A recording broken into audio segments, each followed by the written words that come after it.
Hello everyone, તો પનીર લસ્સી બનાવવા માટે આપણે સૌથી પહેલાં 400 ગ્રામ જેટલું દહીં લઈ લઈશું.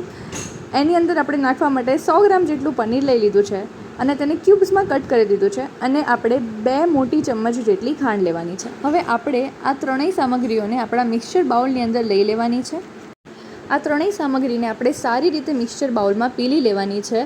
ખાંડ જે છે એ પૂરેપૂરી રીતે ઓગળી જશે અને આપણા જે પનીરના ક્યુબ્સ છે એ એકદમ બારીક થઈ જશે. ત્યાં સુધી આપણે એને સારી રીતે મિક્સચરમાં પીલી લઈશું.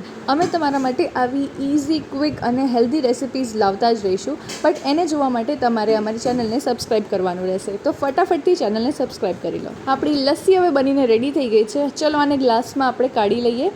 એકદમ સ્મૂથ અને થિક લસ્સી બનીને રેડી થઈ છે. 400 ગ્રામના દહીંથી આપણે મીડિયમ સાઇઝના 2 ગ્લાસ ભરીને લસ્સી બનાવી શકીશું. આને ગાર્નિશ કરવા માટે મેં થોડા કાજુના ટુકડા લઈ લીધા છે અને એની ઉપર આપણે થોડુંક કેસર બી એડ કરીશું. અને તમે જોજો એનું ફાઇનલ લુક કેટલું બ્યુટીફુલ આવે છે.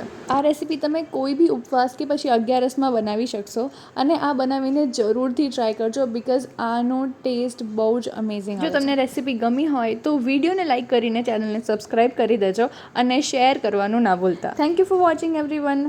મળીએ આવતા વિડીયોમાં.